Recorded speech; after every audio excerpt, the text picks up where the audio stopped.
काढ. वंश थांब तू नंतर न काढ. वश नंतर काढतो. लगेच काढायची नंतर. हां लगेच काढायची. हां कशी अयो अंग अशी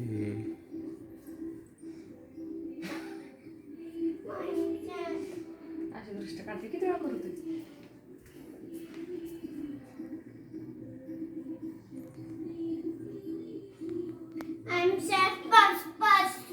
ए बस आहे बाबा अंशला काढ. बॅग धर मग. काढ. ब्लॉक्स काय सुटा ना वंशचं. हां तू काढ. पाण्यात टाका तिकडे. पप्पा पाण्यात इकडे टाका तुझी काढू ती. नकोच वय